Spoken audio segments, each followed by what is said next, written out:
تو وہ نہیں کر سکتے تھے کام، تو وہ کام کرنے کے لیے کراچی ہمارے ایک عزیز تھے، ان کے پاس چلے گئے اچھا کہ وہاں پر وہ کام کریں گے. چھوٹا 8ویں جماعت کا بچہ، تو خیر وہ چلے گئے. پھر یہ ہوا کہ میں گھر میں تھا، تو ایک دن ایک لڑکا آیا گورنمنٹ ہائی اسکول جاتلی سے. جی. تو اس نے کہا کہ ہیڈ ماسٹر صاحب بلا رہے ہیں. اچھا. ہائی اسکول ہمارے قریب ہائی اسکول اس کا اسلامیہ ہائی اسکول سکھو موجود تھا. جی جی. لیکن وہ میں تو پڑھنا ہی نہیں تھا نا، میرا تو مسئلہ ہی کوئی نہیں تھا. تو خیر وہ وہاں سے آیا اور اس نے کہا جی وہ ہیڈ ماسٹر صاحب بلا رہے ہیں. تو میں اگلے دن وہاں چلا گیا.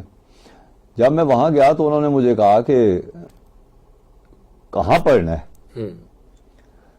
تو میں نے کہا جی میں نے تو کوئی نہیں پڑھنا. انہوں نے کہا پڑھنا ہی نہیں ہے. میں نے کہا جی نہیں. کیوں؟ میں نے کہا گھر والے کہتے ہیں ویسے کوئی نہیں. اچھا کہنے لگے کہ بڑے کمال کے آدمی تھے وہ. کہنے لگے کہ اچھا ایسا کرو کہ تم آج جا کے گھر والوں سے یہ کہو کہ کیا اگر میں نہیں پڑھوں گا تو وہ مجھے روٹی دیں گے؟ میں نے کہا جی وہ تو ان کو دینی پڑے گی، اور کپڑے بھی دیں گے. میں نے کہا جی وہ بھی دیں گے ہی. تو پھر ایسا کرو کہ اس سے کہو کہ یہی 2 چیزیں دیتے رہیں. ٹھیک. 2 سال تک یہ باقی خرچہ جو ہے وہ اسکول کے ذمہ. اچھا. سو مچ سو کہ جو پینسل اور جو ربڑ ہے وہ بھی تمہیں خریدنی نہیں پڑے گی. اچھا. اچھا میں آ گیا تو میں نے گھر والوں کو بتایا جب، تو گھر والوں کا خیال یہ تھا کہ یہ تو بات ٹھیک ہے، لیکن وہ 5 میل ہے ہمارے گاؤں سے، جی. جو آج کل 8 کلومیٹر ہے. صحیح. تو 5 میل تھا. انہوں نے کہا کہ بارش ہو، آندھی ہو، گرمی ہو، سردی ہو، تو اس میں اکیلے تم کیسے جا سکتے ہو؟ یہ نہیں ہو سکتا. تو اکیلے تو ہم نہیں بھیج سکتے. اگلے دن میں گیا تو میں نے ان سے کہا، میں نے کہا جی میرے گھر والے کہتے ہیں کہ باقی شرطیں تو ٹھیک ہیں لیکن اکیلے نہیں جا سکتے.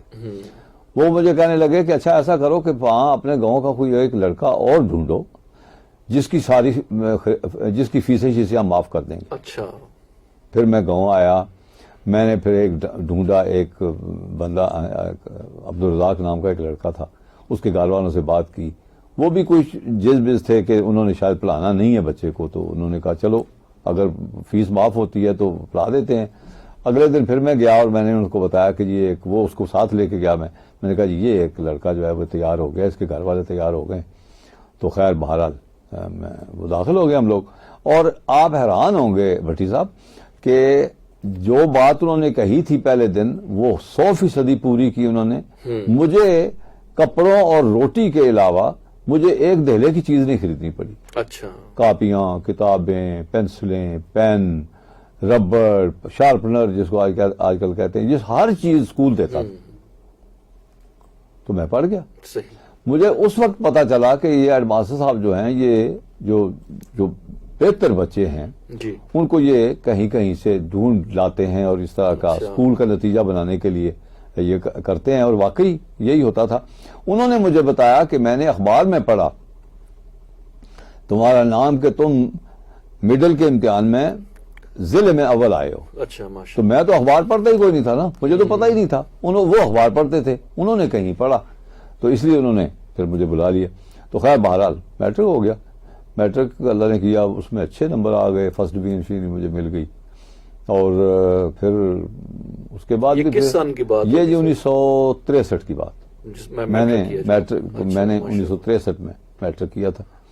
1952 میں وہاں اسکول میں داخل ہوا تھا. اچھا. اور 1953 میں پہلی جماعت پاس کی تھی. تو 1963 میں 10ویں جماعت پاس کر لی تھی. پھر یہ ہوا کہ سوچا جائے کہ انہوں نے بھی کہا کہ اب تم نے کرنا کیا ہے. میں نے کہا اتفاق ہے کہ 5-6 مہینے گزرے تو ایک کوئی کلاس شروع ہوئی گورنمنٹ نارمل اسکول شاہپور صدر میں شروع ہونے والی تھی، ایس وی ایگریکلچر پہلی دفعہ. اچھا. تو وہ انہوں نے مجھے بلایا اور انہوں نے کہا کہ یار وہ ایک کلاس شروع ہو رہی ہے تو تم اس میں داخل ہو جاؤ. اچھا. میں نے کہا جی پیسوں کا مسئلہ ہوگا، پیسے تو کوئی نہیں ہے. خیر انہوں نے کہا نہیں کوئی ایسے اس سے زیادہ پیسے خرچ نہیں ہوں گے. انہوں نے بندہ بھیجا، رکا دیا اور میں پنڈی آ گیا. مجھے پنڈی بھیجا انہوں نے کہ جاؤ وہاں پر ایک ایجوکیشن ڈائریکٹریٹ میں، وہاں پر ایک صاحب ہوں گے ان سے ملو. اور وہاں سے میں ملا، میں ان کو انہوں نے ایک رکا دیا. پھر میں شاہپور صدر چلا گیا. شاہپور صدر سرگود ڈسٹرکٹ میں ایک جگہ ہے جہاں پہ نارمل اسکول تھا، جہاں پہ وہ کلاس ہونی تھی. تو میں وہاں چلا گیا. وہاں گیا تو خیر انہوں نے مجھے داخل کر لیا. میں واپس آ گیا. پھر سال کا کورس تھا, میں سال وہاں رہنا پڑا مجھے. میں رہا وہاں پہ ایسے تیسے جیسے بھی ہوا, خرچ بہرحال اللہ پورا کرتا ہے, ہوتا رہا. مین وائل جب میں درمیان میں ہی میں نامی میں تھا تو میرے والد محترم جو ہے وہ انتقال کر گئے. تو اس کے بعد تو مطلب میں وہ تو نہیں تھے. تو خیر بہرحال پھر یہ چلتا رہا. تو ایسوی جب 1965 میں جب جنگ, یہ پاکستان بھارت کی جنگ جب ہونے والی تھی, تو اس سے کچھ دیر پہلے ہمارے امتحان ہونے والے تھے وہاں ایس پی کے. تو پھر وہ اس کی وجہ سے امتحان جو ہے وہ ملتوی ہو گئے 2-3 مہینے. پھر بعد میں ہوئے کوئی دسمبر میں, یہ دسمبر کے بھی بعد کہیں ہوئے شاید. خیر پھر میں وہاں سے واپس آ گیا. پھر ہمارے گاؤں میں سکھو میں ایک ہمارے اسکول کے ہیڈ ماسٹر تھے, انہوں نے مجھے وہاں پر ٹیچر رکھ لیا. میں ٹیچر ہو گیا. لیکن 1 سال کے دوران میں نے چونکہ درخواست دی ہوئی تھی گورنمنٹ سروس کے لیے, تو مجھے گورنمنٹ ہائی اسکول جیلم میں ملازمت مل گئی ایز ایس پی ٹیچر. تو میں وہاں چلا گیا. پھر وہیں سے میں نے ایف اے کیا پرائیویٹ میں, پھر میں نے وہیں سے بی اے کیا پرائیویٹ, پھر میں نے وہیں سے ایم اے کیا پرائیویٹ, اور ساتھ میں ٹیچر تھا, پڑھا رہا تھا. کس سبجیکٹ میں ماسٹرز تھا؟ میں پھر ماسٹر کیا اردو میں. اچھا. ہاں جی, شروع میں میرا رجحان اردو کی طرف تھا, بلکہ میں 9ویں 10ویں میں ہوتا تھا تو ہمارے ایک استاد تھے اختر امام رضوی, بعد میں ہمارے پاس ریڈیو میں ساری عمر ہم ان کے ساتھ رہے, اور اللہ بخشے اب تو فوت ہو گئے. تو وہ میرے استاد تھے. تو وہ ہم اس زمانے میں وہ شاعر تھے, تو ہم مصرے شسرے جوڑا کرتے تھے, ہم شاعری والی شروع کی تھی. لیکن پھر خیر بعد میں جب میں چلا گیا ادھر تو پھر شاعری والی تو رہ گئی. جیل میں تھا تو کچھ شاعری ہم مشاعرے پڑھا کرتے تھے. تو خیر بہرحال پھر 5 سال یہ ہوا کہ پھر 5 سال گزرے تھے وہاں پر. تو 1971 میں 70 میں کہیں کسی وقت میرے کوئی اخبار میں اشتہار آیا کہ مجھے ریڈیو پاکستان میں پروڈیوسرز کی پوسٹیں خالی ہیں. اچھا. تو میں نے بھی اپلائی کر دیا وہیں سے جیلم سے. تو 71 میں کہیں آ کے 71 کے شروع میں انٹرویو شروع ہوئے, لاہور میں انٹرویو ہوئے تھے. تو انٹرویو کے بعد میں پھر خاموشی میرے ذہن میں یہ تھا کہ شاید کوئی سفارشی عرصی لوگ جو ہے وہ رکھ لیے ہوں گے نا, تو میری باری نہیں آنی. صحیح. لیکن بس ون فائن مارننگ یہ ہوا کہ میں گرمیوں کی چھٹیوں میں گاؤں آیا ہوا تھا. تو میرے بھائی وہاں ہوتے تھے اس زمانے میں, آ گئے تھے یہاں جیلم میں. تو انہوں نے مجھے ایک ٹیلی گرام دیا. اس زمانے میں جو سب سے تیز ذریعہ تھا وہ ٹیلی گرام تھی. جی. انہوں نے مجھے ٹیلی گرام دیا ریچ سون. تو میں نے کہا پتہ نہیں کیا ہے. خیر میں گیا تو انہوں نے کہا یار یہ کہ ہمارا خط آیا ہوا ہے ریڈیو پاکستان کی طرف سے. تو وہ انہوں نے مجھے ڈیوٹی آفیسر پریزنٹیشن سپروائزر اصل میں اس پوسٹ کا نام ہے. اچھا. اور ویسے عام لفظوں میں ڈیوٹی افسر کہا جاتا ہے. تو وہ انہوں نے مجھے پوسٹ آفر کی تھی ریڈیو پاکستان راولپنڈی میں. تو میں پھر جوائن کر لیا. میں نے ریڈیو جوائن کی. ہاں 1971 میں میں نے جوائن کر لیا. پھر 1973 میں میری پروموشن ہو گئی. پھر آگے کام چلتا رہا. پروڈیوسر ہو گیا, پھر سینئر پروڈیوسر ہو گیا, پھر پروگرام مینیجر ہو گیا, پھر ڈپٹی کنٹرولر ہو گیا, پھر کنٹرولر ہو گیا. پھر اللہ تعالیٰ نے آخری جو سیڑھی ہے ڈائریکٹر پروگرام کی وہ بھی اللہ پاک نے دے دی. تو میں ڈائریکٹر پروگرام کے طور پہ ریٹائر ہو گیا 2007 میں. سر ریڈیو پاکستان کو ایک اکیڈمی کا درجہ حاصل ہے, اور بعد میں ریڈیو ہی کے لوگ جو آگے جب ٹی وی شروع ہوا تو اس کے اندر آئے, اور ان کی جو ابتدائی تربیت تھی وہ ریڈیو نے کی. بالکل کی. اس حوالے سے آپ کے کیا تاثرات ہیں؟ میں سمجھتا ہوں کہ ریڈیو ادارہ ہے وہ قومی ادارہ ہے کہ ایک زمانے میں, اب مجھے افسوس سے کہنا پڑتا ہے شاید وہ حالات نہ ہوں اب, لیکن ایک زمانے میں لوگ ریڈیو سے تلفظ ٹھیک کرتے تھے. صحیح. مجھے یاد ہے کہ ریڈیو پاکستان راولپنڈی میں جب میں تھا شروع میں ڈیوٹی افسر تھا, اور اس کے بعد میں پروڈیوسر ہو گیا تھا. ایک صاحب تھے عزیز صاحبائی. جی. عزیز صاحبائی صاحب جو تھے ان کا جو ڈیزگنیشن تھا وہ ریڈیو پاکستان راولپنڈی میں باقاعدہ ملازم تھے. صحیح. پکے امپلائی تھے, اور ان کا ڈیزگنیشن تھا پروننسیشن چیکر. اچھا تلفظ چیک کرنے والے. وہ کیا کرتے تھے, جو بیسک کام تھا ان کا وہ یہ تھا کہ وہ 3-1 بجے جی انہوں نے ریڈیو آ جانا. اس دن جو گانے والے ہوتے تھے لائیو آرٹسٹ, جی وہ جو شام کو تقریر والے لوگ ہوتے تھے, وہ پہلے زمانے میں تو اس زمانے میں یہ ہوتا تھا کہ تقریریں پہلے بھیج دیتے تھے. اچھا تقریر کرنے والا تقریر لکھتا تھا جی اور وہ اپنے کانٹریکٹ کے ساتھ واپس بھیج دیتا تھا تاکہ پروڈیوسر اس کو ویٹ کر لے, اس کو دیکھ لے. ٹھیک. اچھا, تو وہ پروڈیوسر کے پاس موجود ہوتی تھی تقریر, اور وہ پروڈیوسر جو ہے وہ ڈیوٹی روم میں بھیج دیتا تھا پروڈیوسر کے پاس کے. اب وہ عزیز صاحب صاحب جب آتے تھے تو پہلا کام ان کا یہ تھا کہ وہ بلواتے تھے ہمارے سامنے جو اس دن ڈے آرٹسٹ جس کو کہتے ہیں, وہ اس کو کہ کون ہے جی آج, کہ جی آج اعجاز حسین اظہروی ہیں مثال کے طور پہ. انہوں نے کہا جی بلائیں کدھر ہیں, کہ جی اسٹوڈیو میں, ان کو بلا لیں. وہ آتے تھے, ان کا لکھا ہوا جو کچھ انہوں نے اس دن گانا ہوتا تھا وہ چیک کرتے تھے. اچھا ان سے کہتے تھے پڑھیے ذرا یہ صحیح گیت ہے, غزل ہے, کافی ہے, جو کچھ بھی ہے وہ ان سے پڑھواتے تھے. اور اگر کوئی کہیں کوئی تلفظ کی غلطی ہو وہ تلفظ درست کرواتے. صحیح. یہی حال تھا تقریر کرنے والے کا. جی بڑا مسئلہ ہوتا تھا کہ تقریر کرنے والے پروفیسر صاحبان ہیں, پڑھے لکھے لوگ ہیں, تو ان کو کیسے کہا جائے کہ جی آپ اپنی تقریر ذرا پڑھیں, تلفظ ٹھیک کرنا ہے انہوں نے عزیز صاحب. لیکن عزیز صاحب بھائی صاحب کمال کے آدمی تھے اور بڑے پروفیشنل تھے اپنے کام میں. وہ بڑی بڑی خوبصورتی سے, بڑے ہی اخلاق سے وہ کہا کرتے تھے کہ اگر آپ کو زحمت نہ ہو تو ذرا یہ پڑھ دیجئے تاکہ ہم دیکھ لیں کہ کوئی تلفظ شفظ کی غلطی. تو وہ بندہ 5 منٹ کی تقریر ہوتی تھی, وہ بندہ 5 منٹ ان کے سامنے بیٹھ کے پڑھتا تھا. ہم سن رہے ہوتے تھے ڈیوٹی روم میں بیٹھے ہوئے, یہ سارا کام ہو رہا ہوتا تھا.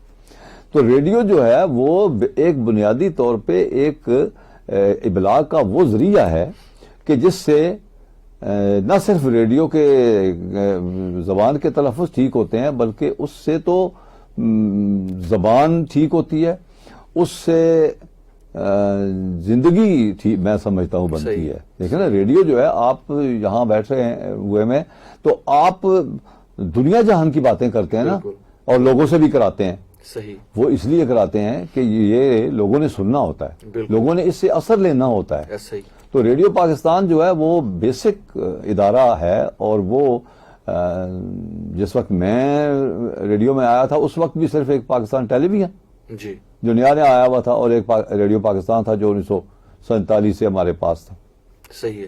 اچھا سر, یہ فرمائیے گا کہ ٹی وی کے آنے سے جو ایک جنرل کانسیپٹ یہ لوگ ہم سے ابھی بھی پوچھتے ہیں کہ آج کے زمانے میں بھی کوئی ریڈیو سنتا ہے, تو بہرحال ہماری آبزرویشن کے 9 سال مجھے بھی ہو گئے ہیں یہاں پہ, ہماری آبزرویشن بالکل ڈفرینٹ ہے کہ واقعی آج کے زمانے میں بھی ریڈیو بہت زیادہ سنا جاتا ہے.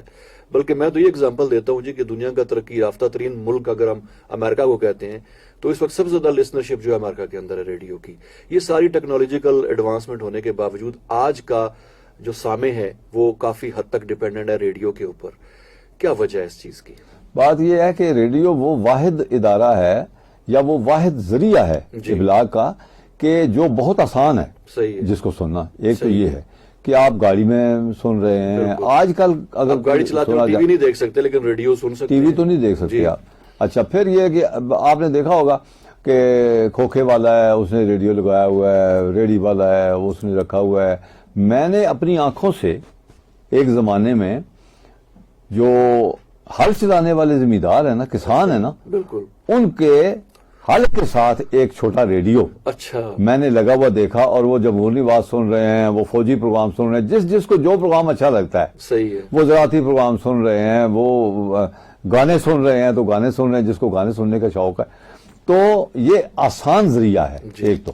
اور یہ کہہ دینا کہ ٹی وی آنے سے یا ٹی وی کے بہت سارے چینل آنے سے ریڈیو کی لسننگ پہ اثر پڑا ہے, اثر پڑا ہو تو پڑا ہو, لیکن ہم کبھی نہیں یہ کہہ سکتے کہ ریڈیو کی لسننگ ختم ہو گئی ہے. Never in the history.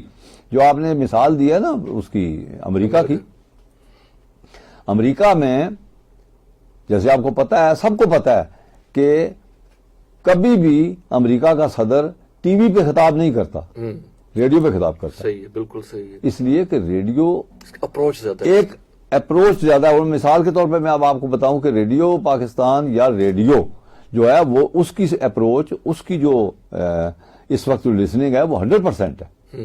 100% آبادی میں سنا جاتا ہے. صحیح. ٹی وی 100% نہیں ہے. ایسے ہی ابھی آپ کے پتہ نہیں 40-50 چینل آ گئے ہیں نا اس کے ٹی وی میں, کوئی پرائیویٹ ہیں, کوئی گورنمنٹ کے ہیں, کوئی کون سے, لیکن اس کے باوجود 100% لسننگ ویوئنگ کوئی نہیں ہے. بالکل صحیح. ریڈیو پاکستان کی 100% آپ کا ریڈیو ہے, گورنمنٹ کا ریڈیو ہے, پرائیویٹ چینل سیکٹر میں ہے, جہاں بھی ہے وہاں پر ریڈیو سنا جاتا ہے. صحیح. یہ تو طے شدہ بات ہے. آپ ہمارے ایک ساتھی کو ذرا تھوڑے سے وہ تھے جذباتی سے پروڈیوسر ہمارے, تو کسی نے یہ سوال کیا کہ یار ریڈیو کون سنتا ہے, یہ آج کل ریڈیو کون سنتا ہے. انہوں نے کہا میں اس کا جواب یہ دیتا ہوں کہ آئیے میرے ساتھ, وہاں بیٹھتے ہیں اور اسٹوڈیوز میں بیٹھ کے مائکرو فون پہ ایک گالی دے دیتے ہیں, اس کے بعد دیکھتے ہیں کیا ہوتا ہے, کوئی سنتا ہے کہ نہیں سنتا. آپ کو اندازہ ہو جائے گا اس کا جو فیڈ بیک آئے گا فوری طور پہ جو آئے گا وہ آپ کو اندازہ ہو جائے گا اسی وقت کوئی سنتا ہے کہ کوئی نہیں سنتا. بالکل صحیح. کوئی سنتا ہے تو وہ جواب دیتا ہے نا آپ کو کہ آپ نے یہ کیا کہہ دیے ہوئے. بالکل. مجھے یاد ہے کہ ایک زمانے میں, اس زمانے میں تو خیر سرکاری اور سطح پہ بھی اور غیر سرکاری سطح پہ بھی ریڈیو کو بہت سنا جاتا تھا. تو ایک پرائم منسٹر جو تھے وہ جب اس دنیا میں نہیں تھے تو جا چکے تھے, تو اتفاق ہے کہ ایک ہمارے ایک ساتھی نے پتہ نہیں جان کے پتہ نہیں انجانے میں اس نے ایک گانا ان کی سالگرہ والے دن چلا دیا تھا. اچھا. ہاں جی, وہ ایک گانا ہے, سالگرہ کا دن آیا ہے کوئی ہے نا, تو اس نے چلا دیا اور بس کوئی ابھی آدھا گھنٹہ نہیں گزرا ہوگا. یہ حالانکہ اس زمانے میں یہ جو ابلاغ کا یا یہ جو سوشل میڈیا شیڈیا جو تھا کوئی نہیں, اور نہ کوئی موبائل فون تھا نہ کوئی اس طرح کا, لیکن اس کے باوجود آدھے گھنٹے کے بعد ہی واز سسپینڈڈ. نوٹس لے لیا گیا. ہاں جی, آدھے گھنٹے کے بعد وہ سسپینڈ ہو گیا تھا. صحیح ہے. تو وہ کوئی سنتا ہے تو سسپینڈ ہوتا ہے, کرتا ہے کو بندہ, ایسا نہیں ہے. بالکل. یہ تو میں یہ سمجھتا ہوں کہ یہ تو ناسمجھی والی بات ہے کہ یہ کوئی کہے کہ ریڈیو نہیں سنا جاتا. صحیح. 102 بھی سنا جاتا ہے. بالکل صحیح. اور ریڈیو پاکستان بھی سنا جاتا ہے, اور جتنے باقی چینلز ہیں جی جی سارے سنے جاتے ہیں. ہمارا جو چینل کے ابتدائی سال تھے تو ایک سروے کنڈکٹ کرنا چاہا ہم نے کہ ہمیں دیکھیں کہ ہماری اپروچ کہاں کہاں تک ہے, چونکہ ہم ایجوکیشن ریڈیو ہے یہ جی, اور ہمیں اتنا اجازت نہیں ہے کہ ہم بہت زیادہ ایریا کو کور کریں. ایک لمیٹڈ ہمیں ایریا دیا گیا ہے پیمرا کی طرف سے, تو اس کو ہم فالو کرتے ہیں. ٹھیک ہے. لیکن پھر بھی ہم نے ایک آئیڈیا لینا تھا کہ کہاں کہاں تک ہماری ٹرانسمیشنز جو ہیں وہ جا رہی ہیں, تو ہم نے ایک میسج نشر کیا. جی, اس سے میں آئیڈیا ہوا کہ اس وقت ہماری لسنرشپ کتنی ہے ایک نئے ریڈیو کے طور پہ بھی. ہاں جی, وہ میسج جو تو ہمیں کونے سے جو ہے نا لوگوں کے میسجز آنا شروع کیے, میں فلاں جگہ پہ ریڈیو سن رہا ہوں, میں فلاں جگہ میں ریڈیو. تب ہمیں پتا چلا کہ کتنے زیادہ سنا جاتا ہے لوگ, اور ابھی بالکل ابتدائی مطلب ٹائم تھا ہمارے ریڈیو کا. تو ریڈیو پاکستان تو بہرحال ایک پاکستان بننے سے پہلے کا ایک ادارہ موجود ہے, تو بالکل اس کی افیکٹ. اور پھر گلوب دیکھا جائے تو 80% آف دا گلوب ریڈیو کور کر رہے ہیں. دنیا کا 80% کوئی اور میڈیا نہیں کرتا. بالکل نہیں. بالکل اس کی اہمیت اپنی جگہ ہے. سر ریڈیو میں آپ نے ایک بڑی مشہور ایک جو ریڈیو پروگرام ہوتے تھے جمہوری آواز جو پوٹوہاری کا تھا, اس میں آپ ایز اے پروڈیوسر. میں پروڈیوسر تھا اس کا, اور مجھے یہ اعزاز حاصل ہے کہ میں سب سے زیادہ ٹائم اس کا پروڈیوسر رہا. اچھا. کوئی 15 سال تقریباً. جی جی جی. وہ ہوتا یہاں ہمارے یہاں یہ ہے کہ وہی پروگرام تھا شاد صاحب جس میں وہ دوسا کریکٹر تھا, دوسا جو راجہ صاحب. اچھا. اصلی کریکٹر جو تھے وہ راجہ صاحب, اور ان کے ساتھ ایک پڑھا لکھا کریکٹر ہوتا تھا, کبھی مرزا, جی جی, کبھی ملک, کبھی چودھری, کبھی پروفیسر, کبھی کوئی. لیکن جو آپا نگت جو ہوتی تھی وہ ڈفرنٹ تھا اس کا. نہیں, وہ نگت اقبال جو تھی نا, جی جی, وہ ہماری ریڈیو کی پرماننٹ آرٹسٹ تھی, امپلائی تھی. اچھا. تو باقی پروگراموں کے علاوہ یہ میرے بچپن کے یاد آئی. ہاں جی, یہ بچپن میں جو ہم سنتے تھے گھر میں ریڈیو, میرے دادا سنتے تھے. ہاں جی, تو ہمیں بھی آوازیں آتی رہتی تھی, اور بڑے یہ پروگرام بڑا ریگولر سنتے تھے. وہ جمہوری آواز تو پوٹوہار کے گھر میں جی ہاں سنا جاتا. اس میں یہ ہے کہ بھٹی صاحب کے میرے والے اس پروگرام میں جو کریکٹر بولنے والے تھے وہ راجہ جی اور ایک کوئی دوسرا کریکٹر. ٹھیک. راجا ان پڑھ کریکٹر کرتے تھے صحیح ہے. اور سید اختر جعفری ان کا نام تھا جی. اور اصلی نام. اور بڑی ٹھیٹ پٹواری بولتے تھے جی. بڑی ٹھیٹ پٹواری بولنی اور گاؤں کی پٹواری بیٹھ کے ایسے لگتا تھا کہ کسی گاؤں میں چارپائیوں پہ لوگ بیٹھے ہوئے اور یہ بیٹھے ہوئے گپے لگا رہے ہیں وہاں پر. وہی فیل ایک آتی تھی. ہاں جی.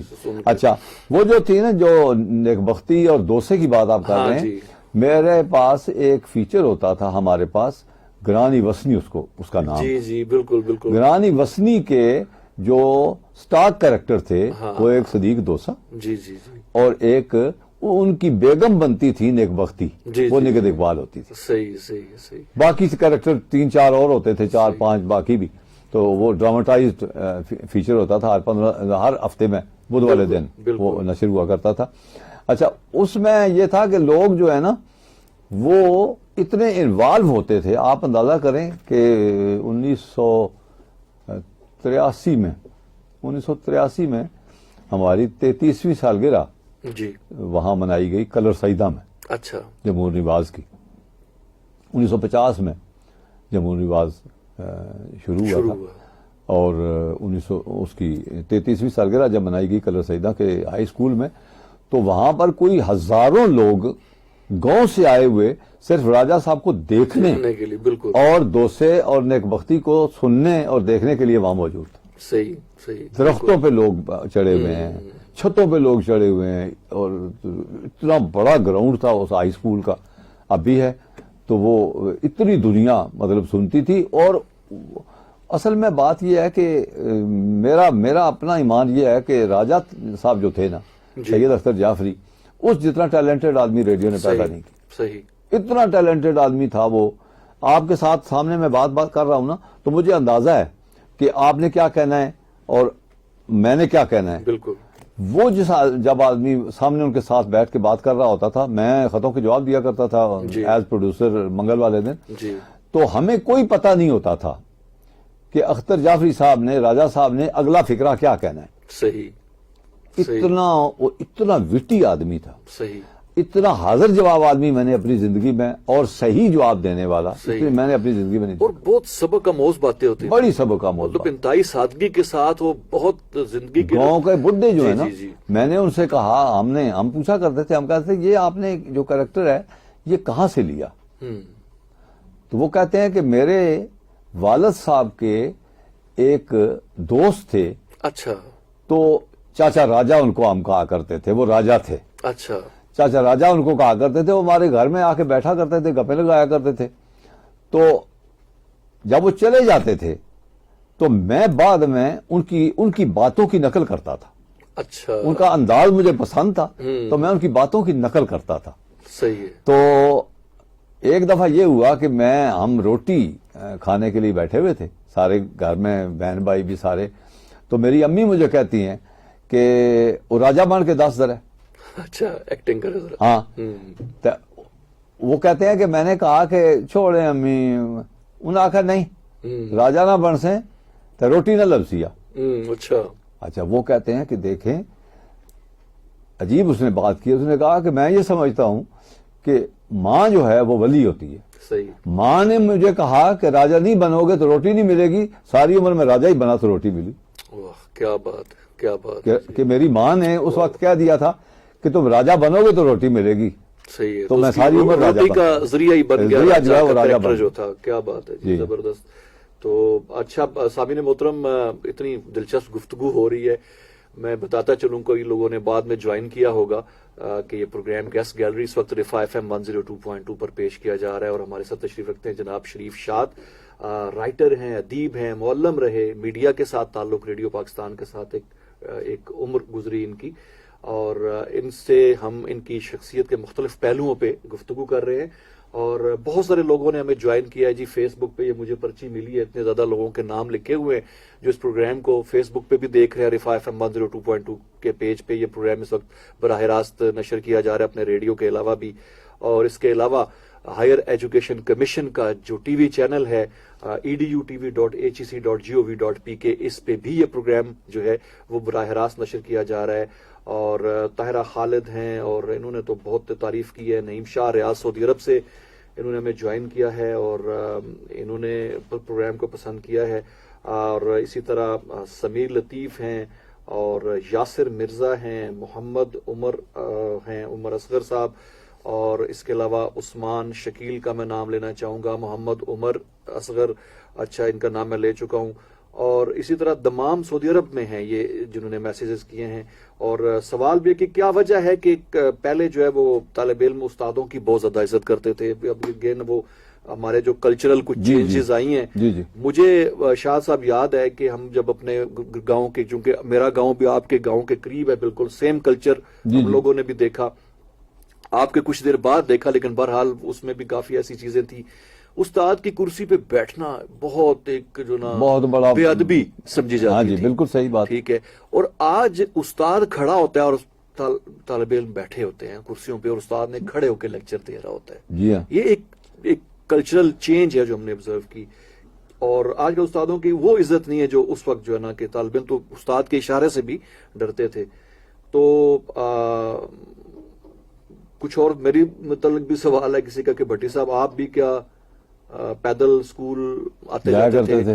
میری اس میں میری اپنی ایک شاد صاحب ایک سٹوری ہے کہ میں جو میرا گاؤں ہے رمیال, مندرہ سے کوئی 3-4 کلومیٹر کا فاصلہ ہے, اور میں وہاں سے صبح فجر کے ٹائم پیدل چلتا تھا, اور جب میں مندرہ سٹاپ پہ پہنچتا تھا تو اس وقت سورج نکل رہا ہوتا تھا, میں اس اندھیرے میں پہنچ جاتا. پھر وہاں سے وہ لوکل بس گجر خان والی, اس پہ بیٹھ کے کچہری اترتا تھا, کچہری سے پھر پیدل وہ جہاں پہ آرمی پبلک اسکول ہے, یہاں بیرکس تھی فوجیوں کی, یہاں سے گزر کے میں لالکوٹتی FG ٹیکنیکل ہائی اسکول میں پڑھتا تھا. پھر واپسی پہ یہی سفر, اور میں مغرب مطلب فجر کا نکلا ہوا گھر سے مغرب ہو جاتی تھی. ہاں جی, اور میرے یہ 12-13 سال کی ایج تھی, اور مجھے اس نے اتنا اسٹرانگ کیا ایز اے پرسنالٹی اس سفر نے. یہ شاید جاننے والے ہو گئے, ان کو پتہ ہوگا اسٹوری کا, تو یہ سوال پوچھا ہے. بھٹی صاحب ہوتا یہ ہے کہ اس وقت حالات بہت اچھے تھے, سیف تھے. ایسا ہی ہے, بالکل بہت سیف تھے, بالکل ایسا ہی ہے. بچے بڑے دور دور جاتے تھے پڑھنے کے لیے. آج میں اپنے بچوں کو دوسری گلی میں نہیں جانے دیتا, لیکن میں خود اس سے کیونکہ ظاہر ہے گزر چکے ہیں, وہ تو حالات بدل گئے ہیں نا, اب یہی صورتحال ہے. اور وہ جو بات پوچھی ہے نا انہوں نے استاد کے احترام کے حوالے سے, میں چونکہ 4-5 سال میں نے پڑھایا ہے, تو میرا تجربہ یہ ہے کہ میرا خیال ہے, ہو سکتا ہے بہت سارے اس سے نہ ایگری کریں, لیکن میرا خیال یہ ہے کہ اگر استاد ہے نا, اور وہ پڑھائی میں ٹیچنگ میں اگر استاد صحیح ہے اور صحیح طریقے سے وہ پڑھاتا ہے اور صحیح جان لگاتا ہے, اور وہ استاد سمجھ کے اپنے آپ کو یا ٹیچر سمجھ کے اپنے آپ کو وہ ڈیل کرتا ہے, تو پھر بچے جو ہیں وہ صحیح بے ادب نہیں ہو سکتے. بالکل صحیح, بالکل صحیح. وہ جو اصل ہے وہ پڑھائی ہے. بالکل. اور طالب علموں کی سائیکی کو سمجھ کے ان کے ساتھ کس طرح سے اگر انٹریکٹ کیا جائے, بالکل ایسا ہی ہے کہ جب آپ کی انٹریکشن ہوتی ہے جا کے اور آپ ان کی صحیح طرح سے نفسیات کو سمجھ کے بات کرتے ہیں, تو بالکل کوئی حالات اتنے بھی برے نہیں ہیں جتنے ہم سمجھتے ہیں. بالکل صحیح بات, صحیح ہے. اچھا شریف شاہ صاحب, آپ چونکہ ہمارے پروگرام کا وقت بھی محدود ہے اور بہت ساری باتیں آپ سے کرنی ہیں, خاص طور پہ پوٹھواری زبان کی ترقی اور ترویج, اور اس حوالے سے بھی آپ نے کام کیا, اس کا کچھ آپ ذکر کرنا چاہیں گے؟ ایسا ہے بھٹی صاحب کہ جب میں پڑھا رہا تھا نا, اس وقت سے لے کے میرے ذہن میں یہ بات تھی کہ مجھے پٹواری کے لیے کوئی کام کرنا چاہیے. اور میرے ذہن میں یہ بات تھی کہ سب سے پہلی بات یہ آئی کہ پٹواری کی تو لغت ہی کوئی نہیں. بالکل. کسی زبان کی جو ترویج ہے اس کے لیے, ترقی کے لیے یا لغت چاہیے یا گرامر چاہیے. بالکل ایسے ہی دونوں ہونی چاہیے, تو دونوں کوئی نہیں تھی پٹواری میں. تو پھر میں نے سب سے پہلے یہ کیا کہ پٹواری کی لغت ترتیب دینا شروع کی, اور اس کے لیے مجھے 15 سال لگے. اچھا. ہاں جی, 15 سال میں لکھتا رہا, اور کبھی 2 لفظ لکھنے پڑے تو 2 لکھے, کبھی 5 لکھے, کبھی 10 لکھے, کبھی 15 لکھے, لیکن میں نے ناغہ کوئی نہیں کیا. اچھا ماشاءاللہ. میں لکھتا رہا تو 12-14 ہزار الفاز میں نے لکھ لیے اور ترتیب دے لیے, اور پھر جو ہے وہ, اور میں بالکل یہ دکھانا چاہوں گا کہ کیمرے میں نظر آ رہی ہے کتاب, پٹواری لغت کے حوالے سے, گرامر کے, یہ گرامر ہے. اچھا, تو وہ لغت جو ہے وہ میں شاید لایا نہیں ہوا, نہیں ہے میرے پاس, نہیں لایا میں.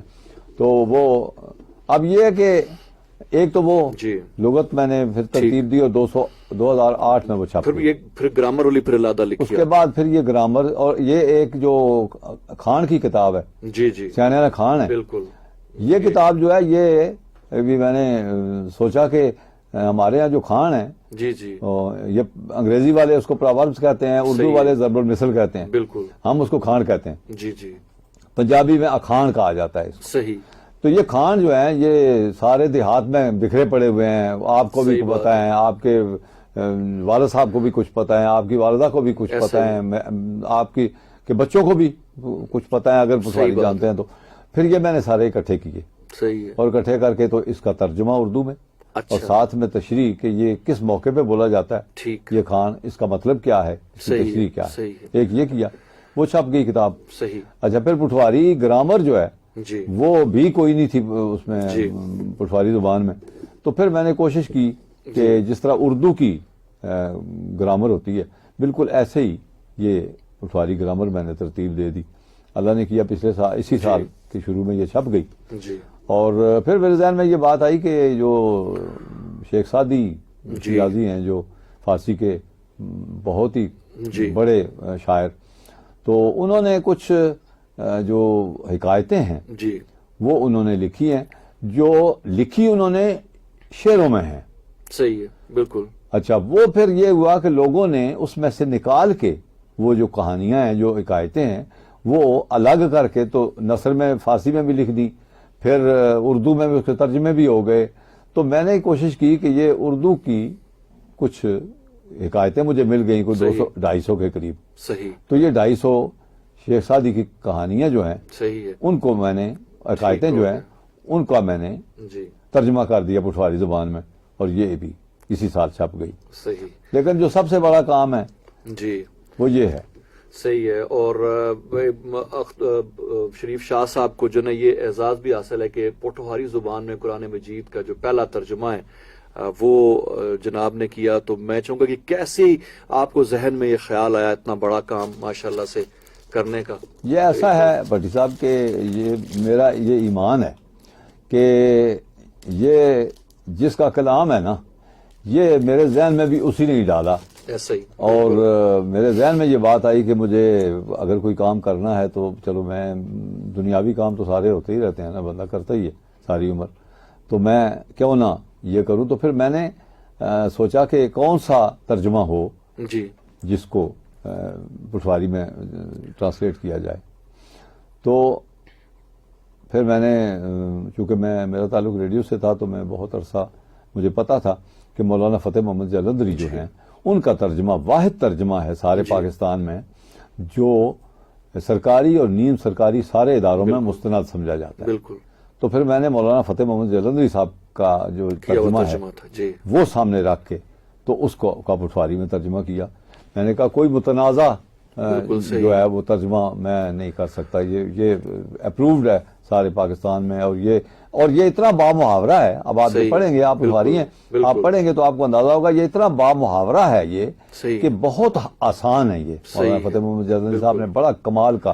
تو سر یہ تو ایک بہت بڑا کام تھا, کتنا وقت لگا, کیا کیا چیلنجز آپ کو درپیش آئے یہ ترجمہ کرنے؟ یہ بھٹی صاحب بڑی لمبی کہانی ہے یہ, اس کے لیے ٹوٹل مجھے ٹائم لگا کوئی 4.5 سال. اچھا 4.5 سال. جب میں نے شروع کیا تھا میں نے اب سے 5 سال پہلے آپ کہہ لیں, اب تو 5 سال ہونے والے ہیں, رمضان شریف کی 27ویں میں نے یہ شروع کیا تھا. اچھا. اور میں نے کہا میں اب کوئی اچھا دن ڈھونڈتے ہیں وہاں سے شروع کریں, تو وہ اللہ نے کیا کہ یہ میں نے شروع کر دیا اور پھر میں کرتا رہا. درمیان میں کچھ حالات ایسے ہوئے کہ میری وائف کی طبیعت خراب ہو گئی, وہ بیمار ہو گئیں, 6 مہینے ان کو اسپتالوں میں پھرتے رہے, پھر ان کی ڈیتھ ہو گئی, وہ فوت ہو گئی, پھر میں 5-6 مہینے ڈسٹرب رہا, تو درمیان میں کام رک گیا کوئی سال ایک. لیکن میں نے کہا اگر اللہ تعالیٰ نے مجھ سے یہ کام کرانا ہے تو پھر مجھے جاری رکھنا چاہیے. پھر میں نے دوبارہ شروع کر دیا. تو اس کے بعد اس کے جو چیلنجز ہیں وہ کوئی نہیں تھے, لیکن اس میں مشکلات ایسی تھیں بھٹی صاحب کہ مطلب یہ کام جو ہے نا یہ بڑا عجیب سا ہے, بڑا آپ اندازہ کریں کہ یہ صورت حال میں جس طرح آپ کے پاس جس شکل میں یہ قرآن پاک موجود ہے نا، اس کو اس شکل میں لانے کے لیے جب میں نے پہلے دن جب میں نے لکھنا شروع کیا تھا تو میرے سچی بات یہ ہے کہ میرے ذہن میں یہ نہیں تھا کہ ایک دن ایسا آئے گا کہ اس شکل میں یہ ہوگا. تو اللہ نے کیا کہ اس نے مجھے ہمت دی، اس نے مجھے توفیق دی کہ میں نے یہ کام جو ہے یہ 4.5 سالوں میں مکمل کر لیا. اس میں آپ کو کمپوزنگ پہلے میں نے یہ کیا کہ شروع کیسے کیا کہ ایک قرآن پاک ایسا میں نے ڈھونڈا بازار میں جس کے ایک سطر جو ہے وہ لکھی بھی ہے اور نیچے ایک سطر خالی ہے. اچھا صحیح ہے. پھر نیچے اس کے نیچے ایک سطر لکھی بھی ہے، اس سے نیچے پھر ایک اور خالی ہے. صحیح ہے. وہ جو خالی سطر ہے نا اس میں نے وہ ترجمہ لکھا. اچھا ٹھیک ہو گیا. اچھا اسی طرح تو ترتیب میں آسانی رہی، اسی ترتیب میں اس کی صورتوں میں اس کی آیتوں میں اسی طرح آیت اور آیتیں جو ہیں وہ بھی میں اسی طرح سرخ سیاہی سے سرخ پینسل سے میں اس کو آیتوں کے نمبر بھی لکھتا گیا. ٹھیک. پھر وہ کمپوز ہوا اور کمپوزیشن جو ہے وہ انہوں نے کہا جی ان پیج میں تو کمپیوٹر جانتا نہیں ہوں لیکن انہوں نے کہا جی ان پیج میں یہ ہوگا. پھر ان پیج میں اس کو ہمارے ایک دوست ہیں مظہر اقبال صاحب، انہوں نے اس کو کمپوز کیا. اچھا کمپوزیشن بھی کرنے کے بعد بھی یہ ہوا کہ آپ اندازہ کریں نا کہ ایک بندہ لکھتا ہے تو کمپیوٹر بے شمار غلطیاں کرتا ہے بندہ. پھر وہ غلطیاں مجھے چیک کرنے کے لیے پتہ نہیں کتنی دفعہ وہ پڑھنا پڑتا ہے. صحیح. ایک دفعہ کی پھر کچھ رہ گئیں پھر کچھ رہ گئیں، اس طرح کرتے کراتے تو خیر وہ اللہ نے کیا کہ وہ پہلے یہ مرحلہ طے ہوا. پھر اب یہ ڈیزائننگ کرنی ہے، اس کی ڈیزائننگ یہ جس شکل میں یہ اب ہے اس شکل میں بنا، اس کو ڈیزائننگ کہتے ہیں. وہ ڈیزائننگ کرنے کے لیے پھر لاہور میں ایک صاحب کو ڈھونڈا، وہ انہوں نے ڈیزائننگ کی. بڑی یہ بھی اس ڈیزائننگ میں بھی پھر غلطیاں آتی ہیں. کمپیوٹر کا معاملہ ہے نا، تھوڑی سی بھی ڈیزائننگ یہ ہے کہ وہ پھر جو انہوں نے ان پیج میں کمپوز کیا ہوا تھا اس کو پھر اس میں صورتوں کے نیچے انہوں نے اس کو شامل کیا جس طرح ترجمہ ہوتا ہے. یہ ہوا. پھر ٹائٹل اس کا بنوانا، پھر اندر کیا کیا ہوگا، پھر مطلب اس طرح کے سارے. تو مشکل مجھے کوئی نہیں پیش آئی.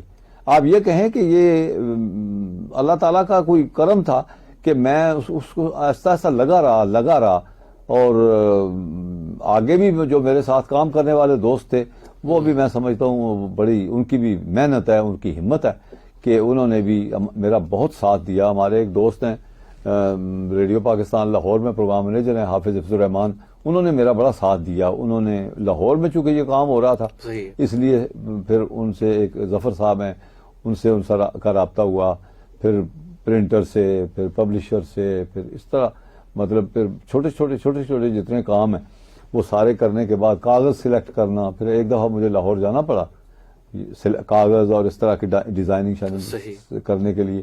تو پھر میں وہاں چلا گیا، جا کے میں نے پھر کاغذ سلیکٹ کیا. پھر وہ باقی ساری یہ جو مثلا انہوں نے کہا جی یہ سلیکٹ کرنا. ہاں جی. پھر یہ کہ اس کا جو وہ لگا ہوا ہے کپڑا، جی یہ کپڑے پر ہے. اچھا. ہاں جی یہ جو اوپر ہے نا یہ کپڑے پر ہے. اچھا. تو وہ پھر کپڑا سلیکٹ کرنا کہ کون سا کپڑا ہوگا، کتنا پتلا ہوگا، کتنا موٹا ہوگا، کیسا ہوگا. وہ 2-4 پھر رنگ سلیکٹ کرنے کے اس طرح. تو وہ 4 رنگ سلیکٹ کیے. تو اس طرح سے میں یہ سمجھتا ہوں یہ سارا کام جو ہے یہ کبھی بھی نہ میں کر سکتا. صحیح. اللہ تعالیٰ کا اگر کرم نہ ہوتا. کرم اس میں شامل تھا. بالکل کہتے ہیں کہ اگر آپ اللہ کے کام میں لگ جائیں تو اللہ آپ کے کام اللہ آپ کی مدد کرتا ہے. سر سو نائس آف یو.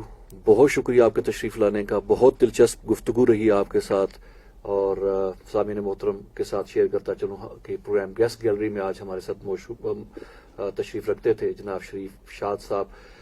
سر کوئی آخری پیغام خاص طور پہ یوتھ کے لیے؟ ہماری ویسے بھی پاکستان کی جو اس وقت کی آبادی ہے وہ جو یہی اندازہ ہے کہ 65% یوتھ پہ مشتمل ہے، پوری دنیا کی ینگ ترین قوم ہے. جی ہاں. کوئی خاص پیغام جو آپ دینا چاہیں ہمارے اس چینل کی مناسبت سے؟ میں سمجھتا ہوں بھٹی صاحب میں تو خیر پیغام کیا دوں گا. میں نے ایک ساری عمر ایک اصول پہ کام کیا اور کسی نے مجھے بتا دیا تھا، استادوں نے بتا دیا تھا کہ اپنا کام پوری دیانتداری سے کرو صحیح، اور اس کے بعد نتیجہ خدا پہ چھوڑ دو. بالکل صحیح، بالکل اس سے بڑا کام کوئی نہیں ہو سکتا. آپ لیکن شرط دیانتداری ہے بالکل. کہ آپ اپنا کام دیانتداری سے اور پوری بہت ذمہ زیادہ داری سے کریں. فرسٹریشن سے بھی یہ چیز بندے کو بچاتی ہے، جی ہاں. امیدی سے بھی، کہ جب آپ- رزلٹ اللہ کے پاس ہے تو پھر اس کے بارے میں پریشانی کیسی؟ کیا پریشانی؟ ہمارا کام ایفرٹ کرنا ہے، ہمارا کام ہمارا محنت کرنا ہے کام اور محنت sincerity کرنا سے کرنا ہے. جی ہاں. بالکل صحیح. یہ دیکھیں نا، یہ بھی مثلا ایسے یہ ہی. کام جو تھا یہ میں تو آپ یہ کہیں کہ میں محنت کرتا رہا. صحیح، میرے بالکل. ذہن میں بس یہ تھا کہ میں نے کرنا ہے. صحیح، اللہ تعالیٰ نے کر دیا. صحیح. بہت شکریہ سر، بہت شکریہ، بہت مہربانی بھٹی صاحب. آپ کے پاس آ کے مجھے بہت اچھا بھی لگا. So nice. اور یہ مجھے جو ہے یہ یقیناً مجھے ایک تشنگی یہ محسوس ہو رہی ہے کہ ایک پروگرام آپ کے ساتھ پوٹوہاری میں بھی کرنا چاہیے. بالکل کریں. مجھے بڑی خوشی ہے کہ اتنا پوٹوہاری کا معروف جو سلسلہ تھا جمہورنی آواز، ہاں جی، ہاں جی. تو جو بچپن میں ہم سنتے تھے، تو اب آج ملاقات ہو رہی ہے آپ سے، ارے بڑی خوشی کی مہربانی، بات ہے. بہت شکریہ. میں سمجھتا ہوں کہ میں یہ پہلا قرآن پاک کی اشاعت کے بعد پہلی اس کے بعد presentation یہ ہے. ماشاء پہلی اللہ. پریزنٹیشن ہے ماشاء اللہ. جو FM 102.2 کے حصے میں آئی ہے. ماشاء اللہ آپ سر، کا ہمارے بہت لیے شکریہ. بھی بہت بڑا اعزاز ہے جی، بہت بڑھیا. سامعین محترم، شریف شاہ صاحب ہمارے ساتھ تشریف رکھتے تھے پروگرام گیسٹ گیلری میں. رائٹر ہیں، ادیب ہیں، معلم ہیں، میڈیا کے ساتھ ایک تعلق رہا اور ان کے زندگی کے مختلف پہلوؤں پہ آج گفتگو رہی. یہ نشریات آپ تک پہنچانے میں ہمیں معاونت حاصل رہی ہمارے براڈ کاسٹ انجینئر جناب واجد محمود کی، جنہوں نے نہ صرف ریڈیو کے لیے بلکہ فیس بک پہ اور ہائر ایجوکیشن کمیشن کا جو ٹی وی چینل ہے edutv.hec.gov.pk ہمارے ساتھ جو ہے ان کا تعاون موجود رہا آپ تک پہنچانے میں. ان کا بہت بہت شکریہ. عرفان بھٹی کو پروگرام گیسٹ گیلری سے اجازت دیجیے گا. اللہ حافظ.